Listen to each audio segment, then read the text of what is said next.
Dr. Derek Ochiai, who originally joined the show, I would say back in my barbershop sports days, has always been a friend, has worked with all of us to come on the various shows, whether it's barbershop sports or NBA Full Court Press or you name it, even Late Night Parents. But, his portfolio is so complete.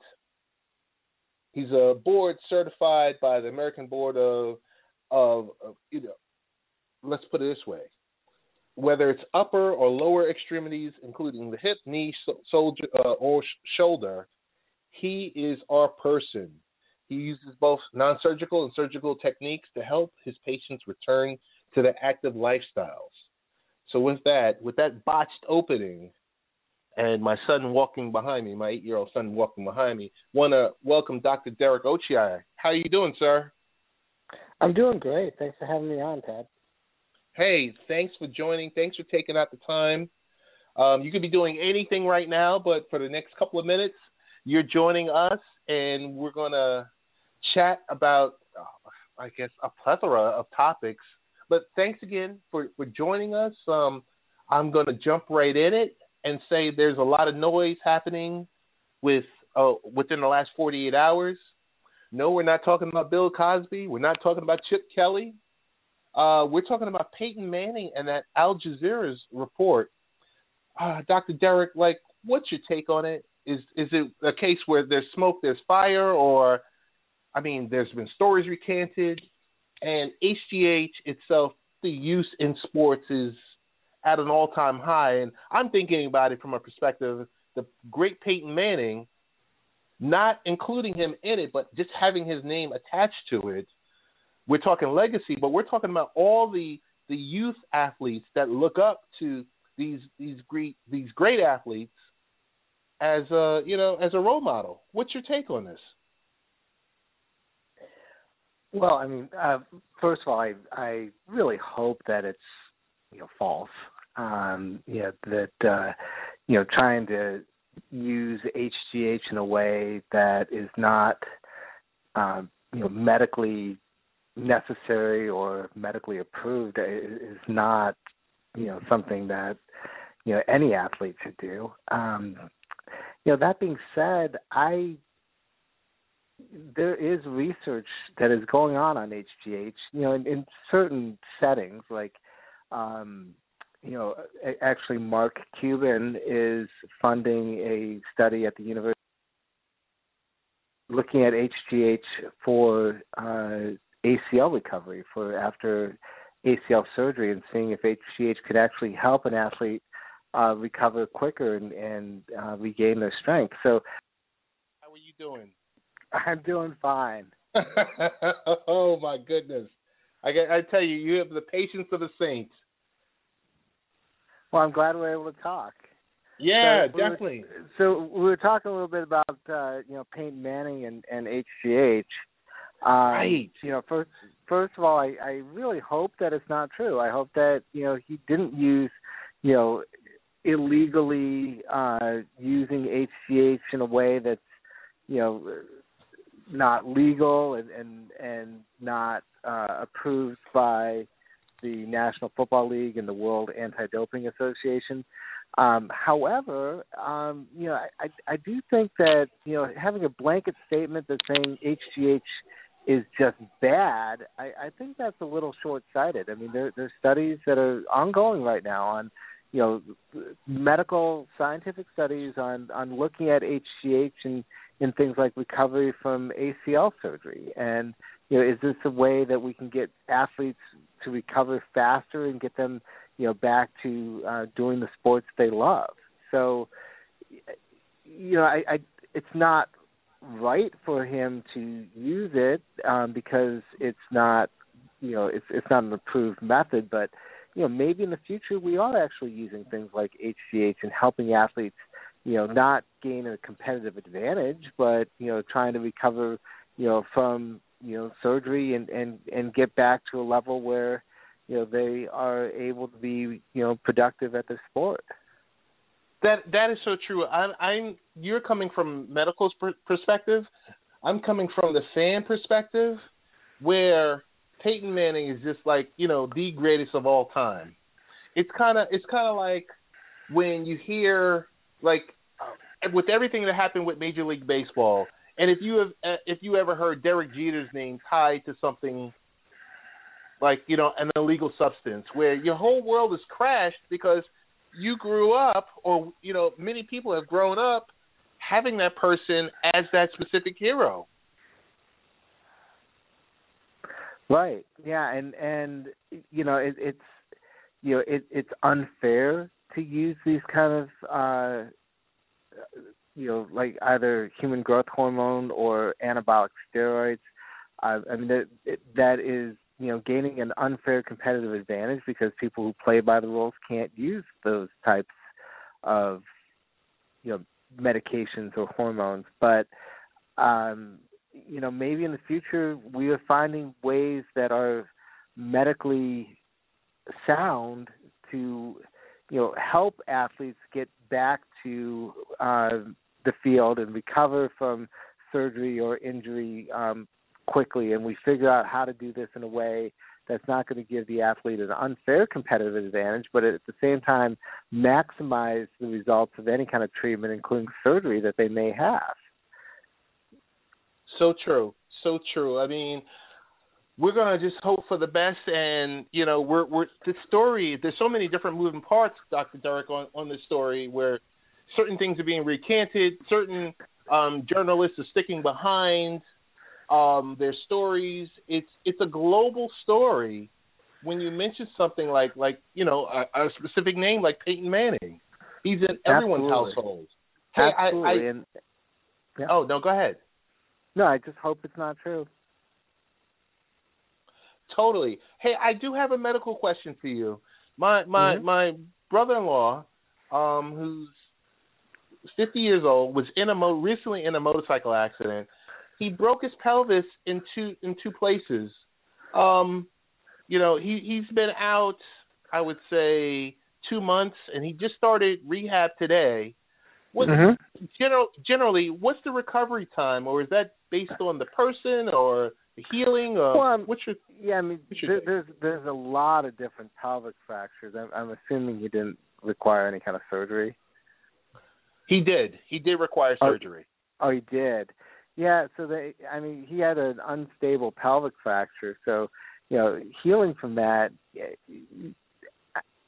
3 to 4 months before the bone heals, and then you have a lot of, kind of muscle weakness that happens after the trauma of the injury and the trauma of the surgery to fix the injury. So a lot of times, to kind of get back to normal, you're looking at, sometimes 6 to 8 months, to get back to, kind of a reasonably close to how you were before the injury. Gotcha. And hopefully, and like I spent some time with him during the holiday break, to say, leave the motorcycles alone. leave the motorcycles alone. You are being selfish because family, is involved in all of this. Well, motorcycles are, they can be extremely dangerous. They go at extremely fast speeds, and you have very little protection. Totally. So now I get to the fun part with you. I want to talk a little bit about Jets because you and I have a connection. Even though we might be about 500 miles away from each other, we're both diehard Jets fans. A few years ago, I would say Jets apologists. Questions for the upcoming game this weekend against Buffalo. Before we get to that, I want to say to you, in your pick, you have one pick. Who is your Jets MVP this season? Yeah, that's a tough one.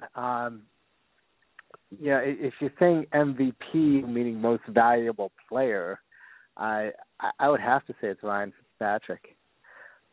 He has been a solid quarterback for them, and for the life of me, sometimes I can't understand why some teams shy away from a quarterback who's a solid, good NFL quarterback, and sometimes chase somebody who has better measurables or, and higher upside potential, because not everybody is going to be Peyton Manning or Aaron Rodgers or Drew Brees. And, I don't think the Jets need that. They needed a solid quarterback, be able to make smart decisions. And, they got that for a sixth-round draft pick. So I'd have to say, if it's most valuable player, I'd say it's Ryan Fitzpatrick. If it's most valuable person as an MVP, I would say it's Todd Bowles. Okay. He made the decision to go with Ryan Fitzpatrick. That was, that was a decision that turned out to be the right thing for the Jets. I want to crack a bad joke, Dr. Derek, and say the MVP is IK, the guy who broke Geno Smith's jaw. I'm sorry for saying that. Well, I have to admit it crossed my mind to say that one too, but I didn't. I understand you can't speak that way. I can. I'm doing so. You get to live vicariously through me on this one. You're the MD. I'm not. But I got to tell you, I'm so happy with Todd Bowles having him as a coach. There's no buffoonery. There's none of that, Animal House environment anymore. I'm this season I got the opportunity to go to attend 2 Jets games, one against the Eagles and one against the Giants, which was technically a road game for the Jets. But they're proud. They're proud. And the whole thing about the same old Jets, we're going to see this weekend. We don't want to jinx them. I don't want to say, we no longer have to say same old Jets. Their front office, they filled their biggest holes by trading for Brandon Marshall, who's been a godsend. He's elevated Decker, and you mentioned Fitzpatrick and buying the new secondary. So I'm going to ask you, the next question is, are Brandon Marshall and Eric Decker, are they the best receiving core that you've seen since going way back to Wesley Walker and Altoon? Yeah. Statistically, it would be hard to argue against it.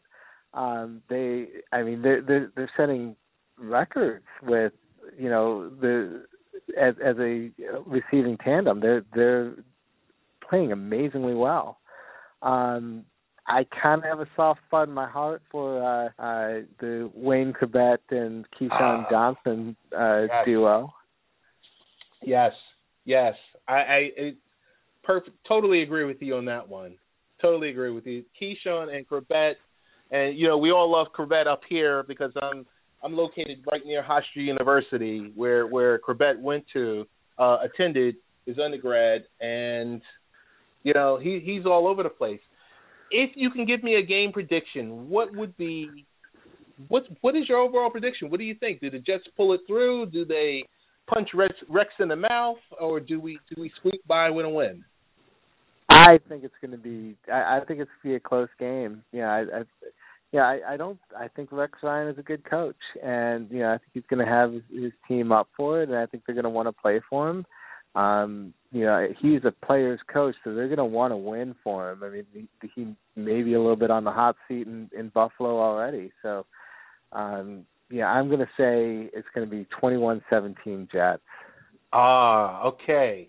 I will say this much about Dr. Derek, about Rex. He always seems to be on the hot seat. The only thing he has in his favor is he signed that 5-year, $27 million contract after going 4-12 with the Jets, which is it's unfathomable to me that he could get a deal like that. But hey, he's doing the right thing and I'm not, and I don't know. But I want to thank you for joining us tonight. I wanted you to let our listeners know the best ways of getting in contact with you, your website, your social media handles. If we want to get in touch and find out more about Dr. Derek Ochiai, what should we do? Well, you can go onto my website. It's my practice's website is www.nirschl.com. That's inertial.com. If you want to, kind of see me more personally, you can follow me on Twitter at at Dr. Derek Ochiai, DRDEREKOCHIAI, and you can get through my practice website through my Twitter site as well. Dr. Derek, I want to give you a round of applause.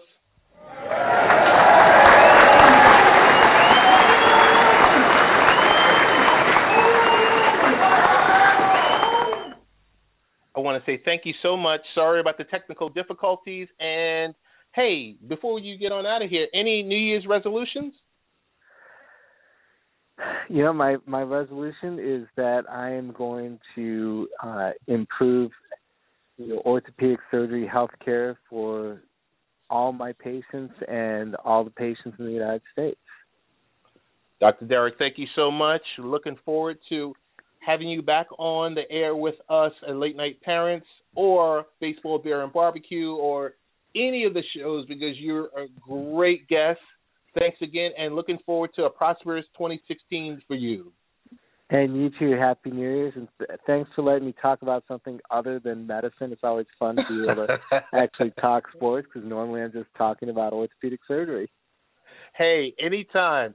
Talk to you soon. Thanks so much. All right, thank you. Bye. And, folks, that was Dr. Derek Ochiai,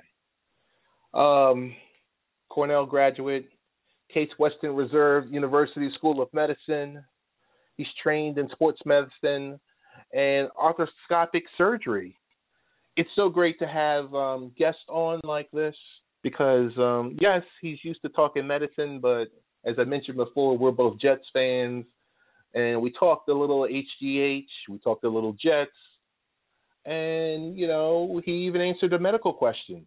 We're going to take a quick break. We're going to bring on our next guest, Karen Mertes.